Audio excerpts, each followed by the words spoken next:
c'est Mélo et on se retrouve aujourd'hui pour mon bilan du Sweety Gourmet Challenge 2024. Alors je vais pas vous mentir, nous sommes le 9 septembre, donc le challenge ne se termine que dans 12-13 jours je crois, 2 semaines en gros.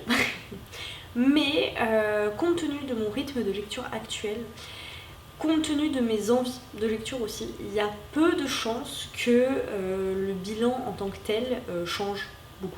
Alors, je sais que Mélo vous a fait une super vidéo avec vraiment la timeline de tout ce qu'elle a fait, à quelle date et tout. Nous, on va faire ça beaucoup plus simple. Hein.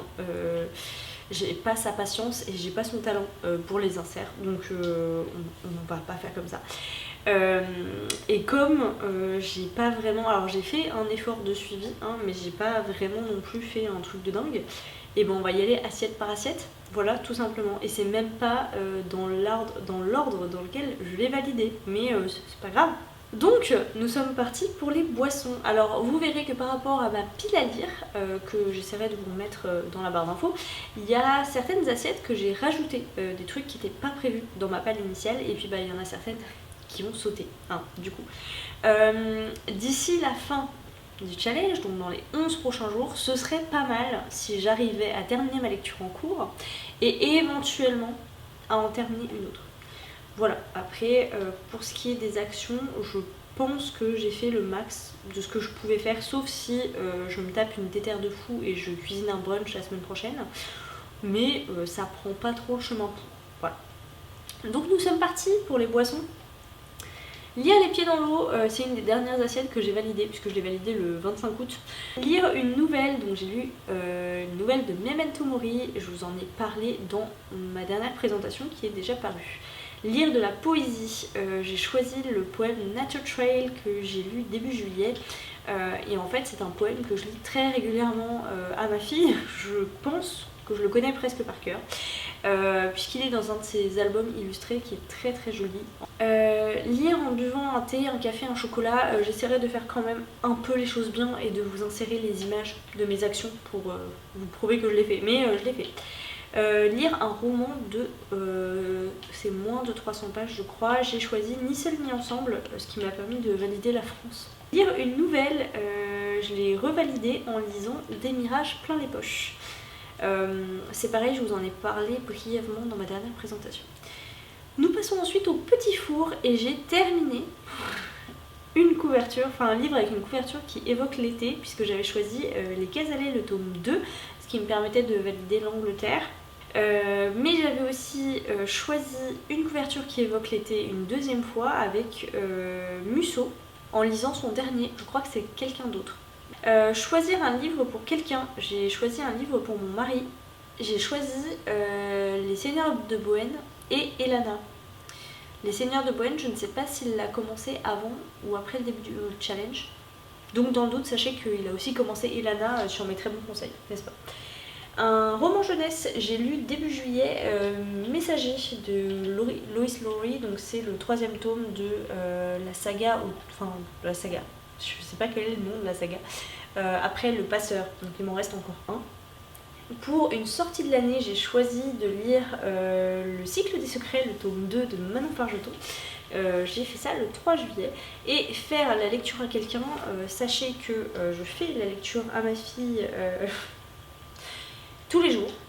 Et alors il y a des histoires qui sont plus longues que d'autres, en l'occurrence c'était de Koala Kuj, je crois. J'adore les dessins, j'essaierai de vous mettre la couverture quelque part. J'ai quasiment tous les albums de cette série, on va dire. C'est des histoires un peu plus longues que juste Les 10 petites souris. Et Le camion poubelle de Marcel, là je vous avoue j'en peux plus. Dans les entrées, je n'en ai validé que 2 et franchement c'est catastrophique.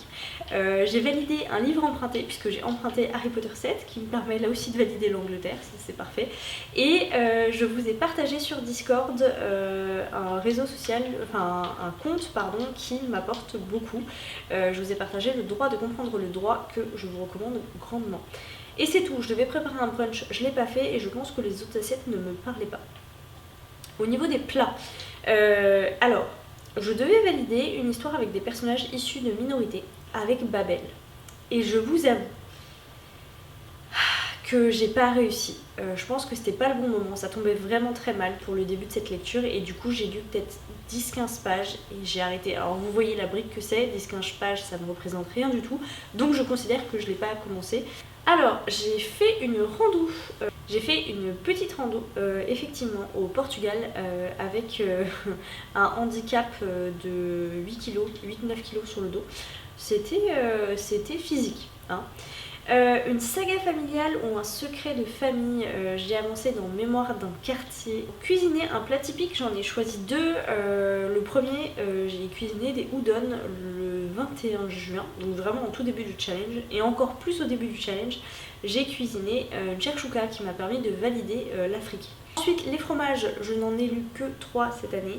Un livre qui a rejoint ma palle l'année précédente. Je devais lire As Long As the Lemon Trees Grow et je ne l'ai pas lu. Par contre, j'ai lu Je suis le raid des autres en e-book. Voilà, j'ai échangé, mais ça m'a permis de valider cette assiette. J'ai lu un essai sur les traces d'Ewilan. Alors, c'est un essai, c'est une agrégation de données, d'interviews, de recherches. Autour de la quête de toute la saga de Gwendalavir, voilà, que j'ai lu en début de challenge. Et j'ai validé l'histoire d'une lignée de femmes en terminant le tome 2 de Un silence à l'autre. Pour les desserts, c'est là en fait que j'avais pas mal de livres à lire et j'ai doublé des assiettes. J'ai réussi à faire 2 jours sans lire, pour tout vous dire, c'est pas franchement un exploit pour moi. En ce moment, j'arrive à faire des pauses, voilà. Pour un livre qui vous fait voyager, j'ai doublé cette assiette. J'ai commencé par lire Les mensonges de la mer, qui très clairement m'emmenait au Japon, mais comme j'avais déjà une façon de valider l'Asie, avec les menus je crois, j'ai préféré ne pas utiliser le pin destination sur cette assiette, mais en le revalidant en lisant Homecoming de Ken Morton, ce qui me permettait de valider l'Océanie, qui est très clairement un continent pas facile à valider. Et ensuite, la dernière assiette des desserts, c'est finir une saga d'un silence à l'autre. Et bien écoutez, j'ai enfin fini d'un silence à l'autre.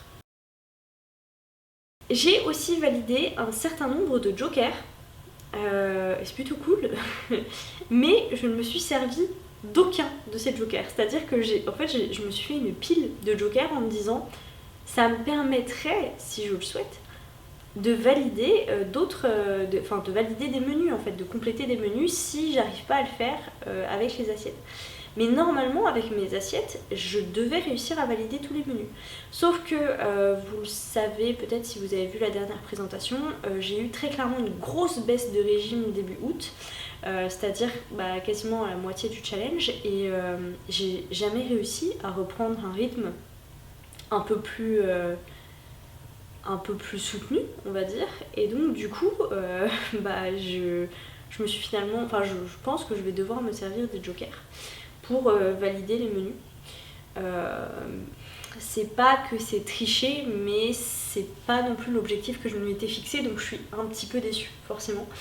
Donc dans les jokers, il y avait lire avec les pieds dans le sable, que je pensais pas pouvoir valider et que finalement j'ai pu valider le 31 août sur une plage irlandaise. Un livre audio, et j'en ai lu plein, hein, pour tout vous dire.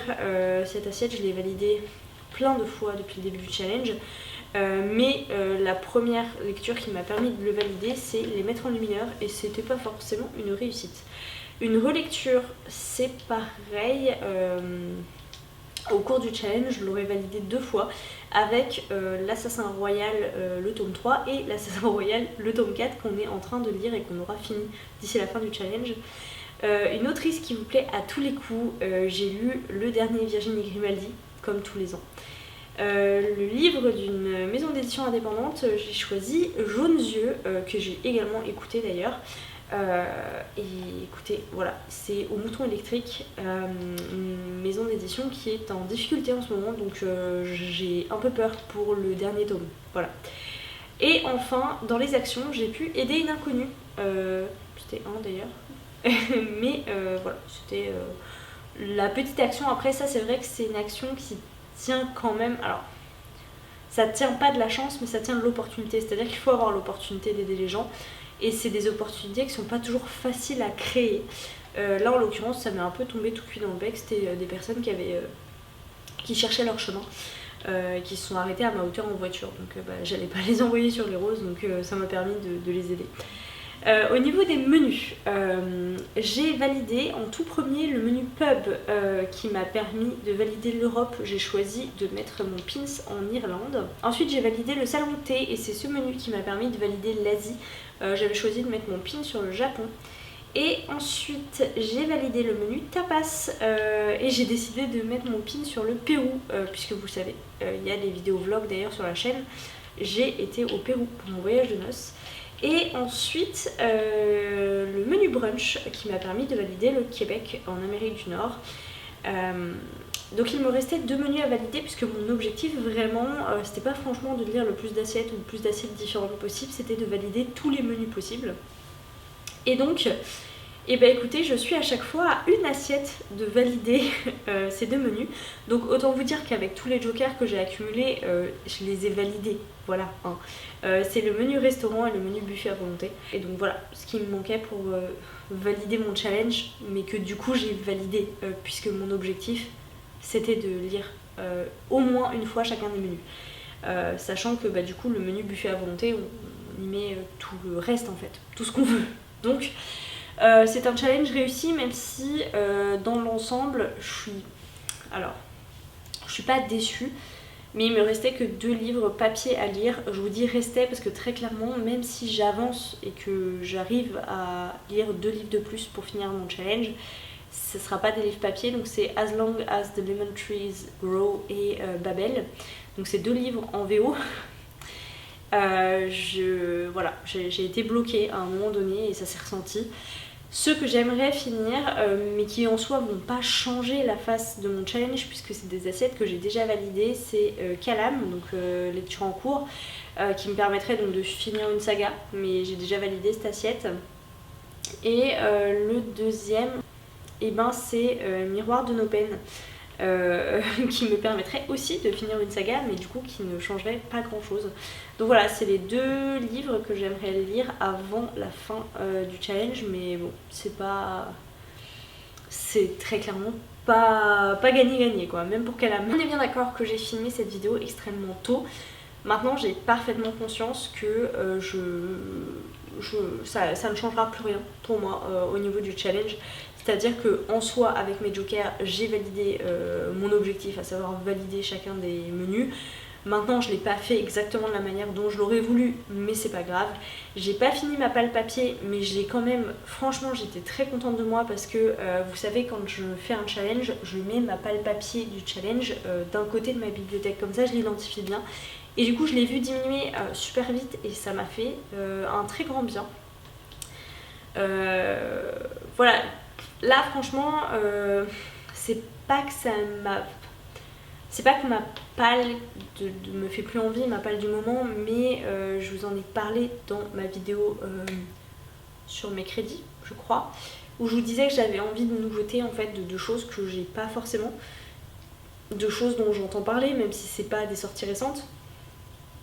Donc forcément ça impacte aussi ma motivation pour le challenge. Voilà, et puis après pour ce qui est de ma palle d'e-book, j'ai quasiment pas, je crois que j'en ai lu 1 sur les 6 pour l'instant, en espérant peut-être que je monte à 2 ou 3.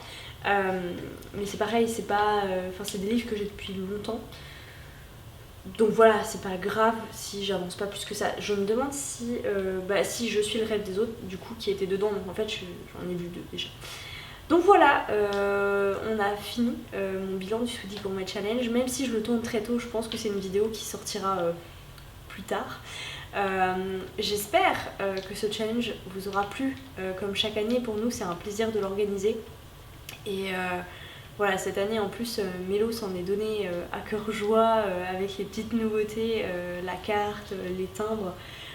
C'était vraiment un très très gros boulot, surtout au niveau graphique. vous avez concocté des trucs géniaux.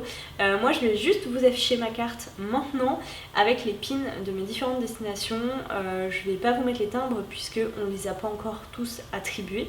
Mais ça du coup je pense que je vous en parlerai plus sur Insta, ça aura davantage de sens. Je vous remercie d'avoir suivi la vidéo jusqu'au bout, je vais vous laisser là et puis en attendant une prochaine vidéo, je vous souhaite à toutes et à tous de très très belles lectures.